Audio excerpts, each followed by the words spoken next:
નમસ્કાર, હું છું પરવીન પઠાણ અને ગુજરાતી વાત પ્રોગ્રામમાં તમારું સ્વાગત કરું છું। આજે આપણે આપણા આ પ્રોગ્રામમાં જાણીશું કે આપણા ગુજરાત રાજ્યમાં દિવસ દરમિયાન કઈ કઈ ઘટનાઓ બની છે અને કેવી રીતે બની છે, કયો છે સોશિયલ મીડિયાનો હોટ ટોપિક મુદ્દો, તે સમગ્ર જાણકારી વિસ્તારપૂર્વક આપણા આજના આ પ્રોગ્રામમાં આપણે નિહાળીશું। તો ચાલો જાણીએ અને નજર કરીએ શરૂઆતના મુખ્યના વિશેષ સમાચારો પર। અમૂલે લોન્ચ કરી કાઠિયાવાડી છાશ, સૌરાષ્ટ્રનો અસલ સ્વાદ માણવા મળશે। ચાલો જાણીએ કયા ભાવે વેચાશે એક પેકેટ। તો બીજી બાજુ નીટના પેપર લીકને લઈ સુરતમાં એબીવીપીને ઉગ્ર દેખાવ, કડક કાર્યવાહીની માંગ સાથે કરાયું પૂતળા દહન। તો બીજી જગ્યાએ સુરતમાં બીઆરટીએસની ઓરેન્જ બસના પૈડા થંભી ગયા, પગારના મુદ્દે ડ્રાઈવરોની થઈ હડતાળ। તો બીજી તરફ અમદાવાદ ફોરેન પોસ્ટ ઓફિસમાંથી વધુ 3.50 કરોડનું ડ્રગ્સ ઝડપાયું। અમેરિકાથી આવ્યું હતું પાર્સલ અને અમદાવાદ જિલ્લાના સાણંદ તાલુકાના અણિયારી ગામે ફૂડ પોઈઝનિંગની ઘટના સામે આવી। સાણંદના અગિયાળી ગામે ફૂડ પોઈઝનિંગની ઘટના સામે આવતા 50થી વધુ લોકોને અસર। ફેરિયાવાળા પાસેથી ખમણ ખાધા બાદ ઝાડા ઉલટીની ફરિયાદો સામે આવી હતી।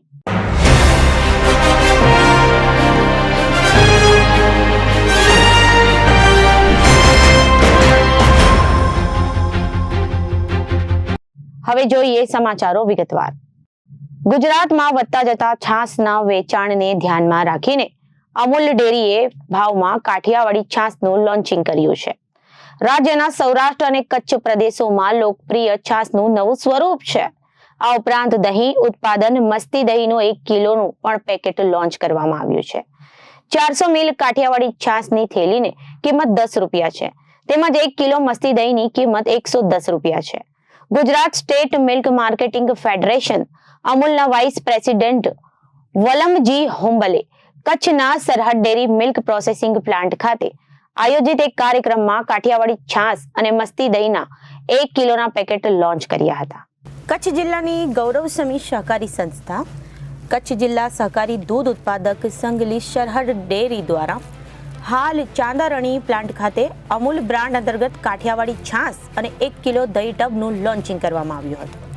આ લોન્ચિંગ અમૂલ ફેડરેશનના વાઇસ ચેરમેન અને સરહદ ડેરીના ચેરમેન વલમજીભાઈ હુંબલ અને સતાપર ગોવર્ધન પર્વતના મહંત તથા સચિદાનંદ મંદિર આંજારના ગાદીપતિ ત્રિકમદાસજી મહારાજના શુભ હસ્તે કરવામાં આવ્યું હતું। દરરોજ સરેરાશ 1 લાખ લીટર છાશ વેચાય છે। અમૂલ કાઠિયાવાડી છાશના લોન્ચ સાથે વેચાણમાં 20% વૃદ્ધિની અપેક્ષા રાખે છે। આ કાઠિયાવાડી છાશ ટૂંક સમયમાં સમગ્ર સૌરાષ્ટ્ર, ગુજરાત અને રાજ્યોમાં ઉપલબ્ધ થશે। ગુજરાતમાં તેનું ઉત્પાદન કરતા 4 પ્લાન્ટ છે। બજારના પ્રતિભાવના આધારે તે અન્ય પ્રદેશોમાં પણ રજૂ કરવામાં આવી શકે છે। વલમજી હુંબલે મીડિયાને જણાવ્યું હતું કે કાઠિયાવાડી અથવા સૌરાષ્ટ્રના પ્રદેશોમાં પરંપરાગત છાશ થોડી ખાટી હોય છે। ઘણા લોકો તેને પીવા અને કઢી જેવી વાનગીઓ બનાવવા માટે પસંદ પણ કરે છે, તેથી કાઠિયાવાડી છાશની આ ખાસ વેરાયટી રજૂ કરવામાં આવી છે। વલમજીભાઈ હુંબલે જણાવ્યું હતું કે હવે કચ્છના લોકો પણ કાઠિયાવાડી છાશનો સ્વાદ માણી શકે તથા મોટા પરિવારો, હોટલ વ્યવસાય અને પ્રવાસન સ્થળો પર દહીં મોટા પ્રમાણમાં મળી રહે તથા સાથે લઈ જઈ શકાય તે માટે 1 કિલો દહીં ટબવાળા પેકિંગમાં લોન્ચ કરવામાં આવ્યું છે। આ છાશ અને દહીં હાલ કચ્છના બજારમાં ઉપલબ્ધ થશે। નેશનલ ટેસ્ટિંગ એજન્સી દ્વારા લેવાયેલી નીટની પરીક્ષાને લઈને દેશભરમાં ઉહાપોહ મચ્યો છે, ત્યારે પેપર લીક અને વ્યાપક અનિયમિતતાને લઈને એબીવીપી દ્વારા સુરતમાં ઉગ્ર દેખાવ કરવામાં આવ્યા હતા। વીર નર્મદ સાઉથ દક્ષિણ યુનિવર્સિટીના ગેટ ઉપર એબીવીપી દ્વારા વિરોધ પ્રદર્શન કરવામાં આવ્યું હતું। પેપર લીક કરવામાં આવે તેવી માંગ સાથે વિરોધ પ્રદર્શન કરવામાં આવ્યું હતું અને એબીવીપી દ્વારા પૂતળા દહન કરી ઉગ્ર વિરોધ નોંધાવવામાં આવ્યો હતો। કીર્તિ રાજપૂતે કહ્યું કે એબીવીપી વિદ્યાર્થીઓ સાથે ઊભું છું। 9 લાખ વિદ્યાર્થીઓએ નીટની પરીક્ષા આપી હતી, તેમની સાથે રમત રમાઈ છે। આ પરીક્ષા ખરીદી લેવાઈ હોવાથી અન્યાય થયો છે, જેથી અમારી ન્યાયની માંગ છે। આવી ઘટના બીજી વાર ન સર્જાય તે માટે અમે દેખાવો કરી રહ્યા છીએ। અમે વિદ્યાર્થીઓની મહેનત અને તેમના રૂપિયાનું વળતર આપવા પ્રયત્ન કરી રહ્યા છીએ। જયદીપ જિંજાળાએ કહ્યું કે એનટીએ દ્વારા છબરડા કરાયા છે, જેથી દેશભરમાં અમે વિરોધ કરી રહ્યા છીએ. જે પણ સંડોવાયેલા છે તેમની સાથે કાર્યવાહી કરવામાં આવે અને સાથે જ આ ભ્રષ્ટ તંત્રને સદબુદ્ધિ મળે તે માટે અમે રામધૂન પણ કરી છે. વિદ્યાર્થીઓનું હિત જ્યાં સંકળાયેલું છે તેવી પરીક્ષામાં ગેરરીતિ જરા પણ સાંખી લેવાય તેમ નથી. ફરી એકવાર ટાટની જે પરીક્ષા છે તેમાં ગોબાચારી થઈ છે અને જે પ્રકારે ગુજરાત સહિત ભારતભરમાં વિરોધના સૂર ઉઠી રહ્યા છે, ત્યારે અત્યારે સુરતમાં પૂતળા દહન કરીને આ પ્રમાણે એબીવીપી દ્વારા વિરોધ પ્રદર્શન છે તે કરવામાં આવી રહ્યું છે અને પ્લે કાર્ડ દર્શાવીને એનટીએ વિદ્યાર્થીઓ કે જીવન કે સાથ ખેલના બંધ કરો એટલે અલગ અલગ બેનર લગાવીને વિરોધ કરવામાં આવી રહ્યો છે. ત્યારે આપણે કેટલાક લોકો સાથે પણ વાત કરીશું શું કહેવું છે તેમનું, કારણ કે જે પ્રકારે વારંવાર સરકારની બેદરકારી હોય છે. શું કહેશો, કઈ રીતનો વિરોધ કરી રહ્યા છો, શા કારણે? NEET national eligibility entrance test जो एनटीए कराता है, एनटीए देश में नीट नेट अनेक यूजीसी की अनेक एग्जाम कराता है. आज नीट में जो 25 लाख स्टूडेंट्स ने एग्जाम दिया है, उन 25 लाखों में से सबके पेपर लीक हुए हैं, जिसके जिम्मेदार एनटीए के कर्मचारी और जिसके जिम्मेदार एनटीए भारत सरकार के अनेक वो लोग जो उसमें से संलग्न है, उनको रिजाइन करना चाहिए. सरकार को इसके लिए कदम उठाना चाहिए. ये विद्यार्थी परिषद की मांग है. धन्यवाद. આ કોઈ પહેલી ઘટના નથી કે આવો વારંવાર ઘટના બને. કઈ રીતે એબીવીપી આગળ કામ કરશે? ये जो घटना है, एबीवीपी इसके लिए छात्र हित के लिए हमेशा जुड़ी थी, जुड़ी रहेगी. अगर ऐसा रहा तो देशव्यापी आंदोलन जैसे चल रहा है, एबीवीपी आगे भी आंदोलन चलाएगी और अपनी मांग को आगे बुलंद करेगी. બિલકુલ. શું કહેશો, વિરોધ કરી રહ્યા છો, શું કારણ છે? એનટીએનો મુદ્દો છે કે જેમને નેટની એક્ઝામ અને જે નેટની એક્ઝામ લીધી હતી તેમાં બહુ મોટું કૌભાંડ કરવામાં આવ્યું છે અને તેમના વિદ્યાર્થીઓના ભવિષ્ય સાથે તેમને ખિલવાડ કરેલો છે. તેના માટે આજે એબીવીપી દેશભરમાં આંદોલન કરી રહ્યું છે ને એનટીએના વિરુદ્ધમાં.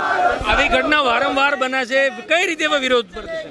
વિરોધ પ્રદર્શન એટલે કે જે સંસ્થા જેના લાયક હોય એક્ઝામ લેવા માટે તો એને જ લેવામાં આવે, એનટીએ દ્વારા લેવામાં ના આવે. કેમ કે એનટીએ દ્વારા વારંવાર આ વસ્તુ થઈ રહી છે અને વિદ્યાર્થીઓને નીટમાંથી 720માંથી 720 માર્ક્સ કઈ રીતે આવી શકે અને કઈ રીતે એટલા બધા લોકોને એડમિશન સરકાર આપશે. બિલકુલ. શું કહેશો, વારે વારે આવી ઘટના બને છે, વિદ્યાર્થીઓનું ભવિષ્ય અદ્ધર તાલ છે, શું કહેશો આ સરકારને? મારું વિદ્યાર્થી પરિષદના માધ્યમથી એક જ કહેવું છે કે સરકારે બધા તામઝામ બંધ કરી દેવા જોઈએ અને સરકારે આવી એજન્સીઓ પર કડક કાયદેસર કાર્યવાહી કરવી જોઈએ. સરકારે વિદ્યાર્થીઓના ભવિષ્યને ગંભીરતાથી લેવું જોઈએ. જો આવનારા સમયમાં પણ આપણે કોરોના જેવી મહામારીઓનો ભોગ બનવાના હોય એવા કોઈ જો પ્રકારના ચાન્સ હોય તો આવનારા સમયમાં આવી રીતે પાસ થયેલા વિદ્યાર્થીઓ શું આપણા દેશનું ભવિષ્ય બચાવશે, શું આપણા સ્વાસ્થ્યની સારવાર લઈ શકશે? એટલે જોઈ શકાય છે કે આ વિરોધ પ્રદર્શન છે તે દર્શાવવામાં આવી રહ્યું છે. વીર નર્મદ દક્ષિણ ગુજરાત યુનિવર્સિટી ખાતે આ પ્રમાણેનો વિરોધ છે તે જોવા મળી રહ્યો છે અને વિદ્યાર્થીઓ દ્વારા एबीवीपी विद्यार्थियों द्वारा विरोध करे से क्या कहेंगे, किस तरह की मांग है? 9 लाख बच्चे जिन्होंने एग्जाम के अटेम्प्ट की है, जिन्होंने खून पसीना एक करके मेहनत की है, उनके साथ नाइंसाफी हुई है. हर उन माँ बाप के साथ नाइंसाफी हुई है जो पैसे इकट्ठे नहीं कर सकते, जो मेहनत से कमाई करके अपने बच्चों को नीट के एग्जाम के लिए अटेम्प्ट करवाते हैं. हर उन सपनों पे थूका गया है, हर उन लक्ष्य पे थूका गया है और हम उन सब के खिलाफ खड़े हुए हैं. क्या कहेंगे, ऐसी घटना कोई पहली नहीं है, क्या करेंगे अब जाए तो विद्यार्थी को? देखिए, विद्यार्थी परिषद तो इस बार खड़ी रहेगी, उसी के साथ साथ 9 लाख बच्चे भी हमारे साथ खड़े रहेंगे. अगर सख्त कार्यवाही नहीं हुई, सीबीआई जांच चल रही है, लेकिन सीबीआई ने भी कुछ भी घोटाला किया तो हम वापस से खड़े होंगे. बिल्कुल. तो विरोध છે તે ભારતભરમાં જોવા મળી રહ્યો છે અને જે પ્રમાણે વિરોધ અને સરકારની જે કામગીરીને લઈને એબીવીપી દ્વારા વિરોધ પ્રદર્શન પૂરા દેશભરમાં થયું અને ન્યાય નહીં મળે તો આ સમગ્ર આંદોલન છે તે ઉગ્રવ્યાપી બનાવવામાં આવશે તેવી માંગ કરાઈ છે. સહયોગી પરેશ રાઠોડ સાથે અરવિંદ રાઠોડ, જનાદેશ ન્યૂઝ, સુરત. સુરત મહાનગરપાલિકા સંચાલિત બીઆરટીએસની ઓરેન્જ બસના પૈડા અચાનક થંભી ગયા છે. 100 જેટલી બસોના ડ્રાઈવરો હડતાળ પર ઉતર્યા છે. પગારના મુદ્દે ભેસ્તાન સ્થિત ડેપો ખાતે ડ્રાઈવર ભેગા થયા હતા, જ્યાં પગાર સમયસર નહીં ચૂકવવામાં આવે હોત તો કારણે હડતાળ પર ઉતર્યા હોવાનું તેમણે જણાવ્યું હતું. સાથે જ ESIC કપાઈ છે અને કાર્ડ પણ નથી અપાયો હોવાની સાથે PF કપાઈ છે પણ કોન્ટ્રાક્ટર નંબર ન આપતા હોવાનો આક્ષેપ પણ કરવામાં આવ્યા હતા. આંદોલન પર ઉતરેલા ડ્રાઈવરે કહ્યું, આ નવી કંપની છે, દર મહિને દિવસે ઠેલવાઈ જાય છે, પગાર સમયસર આપતા નથી, જેથી અમારે ભાડે રહીએ છીએ ત્યાં મકાન માલિક દ્વારા મકાન ખાલી કરી દેવા કહી દેવામાં આવ્યા છે. અલગ અલગ રાજ્યના ડ્રાઈવરો નોકરી કરી રહ્યા છે. અમારે અમારા પરિવારના ગુજરાન ચલાવવા અઘરા થઈ ગયા છે. અમને આઈ કાર્ડ પણ આપવામાં આવ્યા નથી. અમે આ કંપનીમાં કામ કરીએ છીએ તો પણ કોઈ પુરાવો આપ્યો નથી. પગાર પણ પૂરો આપતો નથી.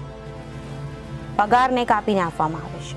ક્યાંક પગારના પૈસા જાય છે તેના પણ કોઈ ડોક્યુમેન્ટ અપાતા નથી, જેથી અમે 100 બસના ડ્રાઈવરો દ્વારા હડતાળ કરી છે. અમને અમારા હક જોઈએ. અમને પણ ન્યાય બસના કર્મચારીની જેમ સુવિધા આપવામાં આવે તેવી અમારી માંગ છે. દર મહિને આ લોકો 3 મહિનાથી કે નવી કંપની છે તો આ મહિના ચલાવી એમ કરીને 20 તારીખ 22 તારીખ આવી રીતનું અમને ઇસ્યુ કરે છે. બરાબર, મકાન માલિક અમને ખાલી કરવાનું કહી દીધું. ભાડેથી અમે રહીએ છીએ ને અમે બહારના અમદાવાદના, યુપીના, બિહારના બધી જગ્યાના અહીંયા ડ્રાઈવરો છે, બધા ભાડેથી રહે છે. તો બધા એમ જ એ જ ઇસ્યુ છે. પગાર અમને 1 તારીખથી 10 તારીખની અંદર જોઈએ.